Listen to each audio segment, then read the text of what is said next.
Bismillahirrahmanirrahim. This is Samsam Zulkarnain, your English teacher from Punjab Group of Colleges. Dear students, we are here with lesson number 2 of chapter The Importance of Family. In our previous lecture, we have discussed the translation of the chapter, and in this very lecture, we are going to discuss the important words, keywords and their synonyms. So in the lecture, we have discussed that the importance of family, where we have seen that most of the empires, the old empires, they targeted families to get their desired targets, and we have seen کہ جو family ہے اس کا کیا ایک role جو ہے وہ ہوتا ہے. اور اس لیکچر کے اندر ہم دیکھیں گے کہ ورڈز جو ہیں اس چیپٹر سے ریلیٹڈ کون سے امپورٹنٹ ہیں اور ان کے سینونیمز کیا ہیں. سو ووکیبلری کا یہ ہمارا لیسن ہے. امپورٹنٹ ورڈز میں پہلا جو ورڈ ہے وہ ریولوشن ہے. ریولوشن کو اردو میں ہم انقلاب کہیں گے, چینج, ٹھیک ہے, ریفارمیشن آپ کہہ سکتے ہیں. اور چیپٹر کے اندر ہم نے ذکر کیا کہ ریولوشن کے لیے ہمیشہ جو ہے وہ فیملی سسٹم کو ہیٹ کیا گیا, اور فیملی کے لیے ہی ہیومن بینگ جو ہے وہ بہت کچھ کرتا ہے. تو فیملی کو جو ہے وہ ایک وال کے طور پر استعمال کیا گیا, اور اس چیپٹر کے اندر ہم دیکھتے ہیں کہ اس فیملی کی امپورٹنس کے کانٹیکسٹ میں انقلاب کا جو ہے وہ کی بات جو ہے وہ بتائی گئی. پھر نیکسٹ ہے جی نرچرنگ. نرچرنگ کا مطلب ہے فاسٹرنگ, مطلب پالنا یا ان کی اپ برنگنگ.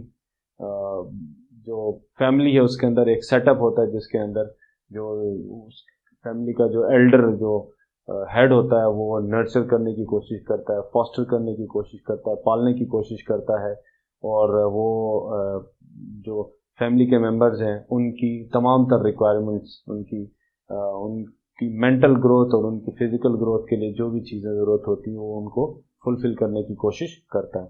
پھر نیکسٹ ہے جی پن پوائنٹ. پن پوائنٹ کا مطلب ہوتا ہے ڈسٹنگوش, کسی چیز کو ٹارگٹ کرنا اس کو, اور کسی چیز کی نشاندہی کرنا اور اسی پوائنٹ کو, اسی ٹارگٹ کو جو ہے ہٹ کرنا. تو پن پوائنٹ کا مطلب ہوتا ہے نشاندہی کرنا یا ڈسٹنگوش کرنا یا باقی چیزوں سے اس کو ذرا ڈفرینشیٹ کرنا.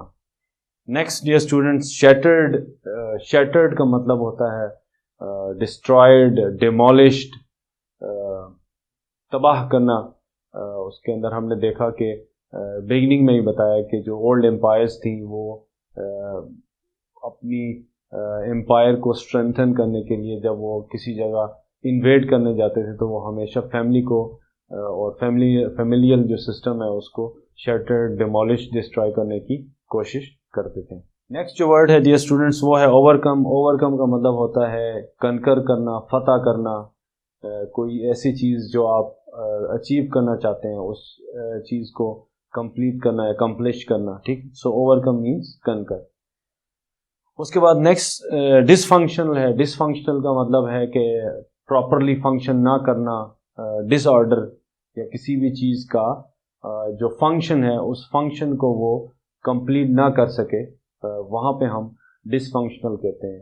اور امپورٹنس آف فیملی میں ہم نے دیکھا کہ کوشش کی گئی کہ فیملی کو ڈس فنکشنل کیا جائے تاکہ جو ہیومن ریسورس ہے اس کو اپنے مقاصد کے لیے استعمال کیا جا سکے. Dear students, let's move to the next word to have some more words, important words related to this chapter, the importance of family and their synonyms. Next جو word ہے dear students وہ ہے healing. Healing کا مطلب ہے cure کرنا, یا کسی بیماری کا یا کسی بھی کوئی ایسا ڈیزیز جو سوشل ڈیزیز ہو یا کوئی باڈی ڈیزیز ہو اس کو ہیل اپ کرنا, اس کو ٹھیک کرنا, اس کو کیور کرنا, اس کو صحت کی طرف لے کے جانا. یہ ہیلنگ کا مطلب ہے, کیور جس کو ہم انگلش میں کہیں گے.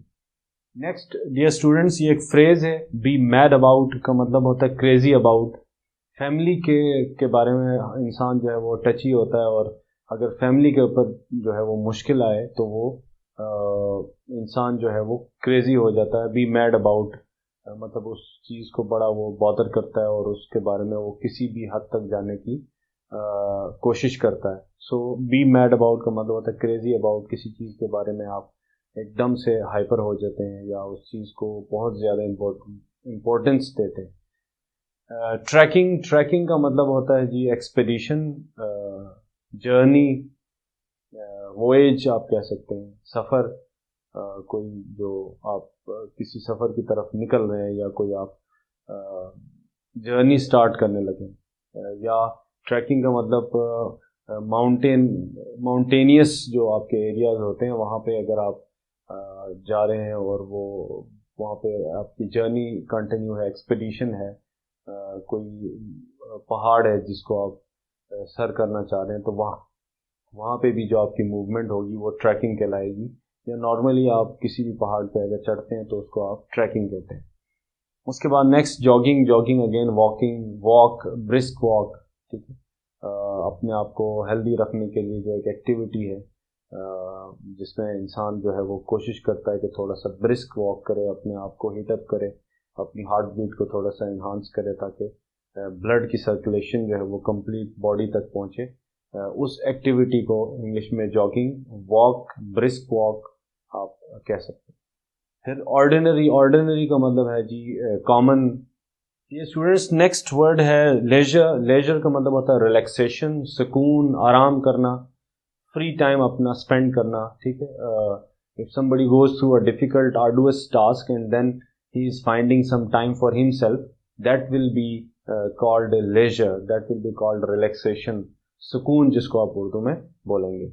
پھر نیکسٹ ہے جی سیو کا مطلب ہوتا ہے بچانا، اسائڈ، کیپ اسائڈ، کسی چیز کو پیسے بچانا یا کسی کی جان بچانا، save life, save money. Save کا مطلب ہوتا ہے to keep something aside, یا ٹو کسی چیز کو آپ اس کی ٹو ریسکیو سم ون، ٹھیک ہے. اس کے بعد نیکسٹ ہے جی indoor kid, means kids normally who love to live inside the house. اور آج کل جو ہماری جو سوسائٹی ہے اس میں یہ چیز بڑی کامن ہے کہ فزیکل ایکٹیویٹیز بچوں کی بہت زیادہ کم ہو گئی ہیں، اور جتنی بھی ایکٹیویٹیز ہیں وہ انڈور ہیں، گیمز ہو گئیں اور باقی ساری چیزیں ہو گئیں. سو انڈور جو کڈ ہے it means a could who loves to live within home, within the territory of home. Last ہے جی اسپیشلی کا مطلب ہوتا ہے اسپیشلی، خاص طور پر، جس کو آپ اردو میں بولتے ہیں. اس کا جو سینونیم ہوگا وہ اسپیشلی ہوگا. اور اس طرح ہمارے جو سینونیمز ہیں، although it was a short chapter اور اس کے کچھ ہی سینونیمز تھے جو آج ہم نے کمپلیٹ کر لیے ہیں. Hope so you have understood. انشاءاللہ we'll see you in upcoming session. God bless you all. Thank you so much.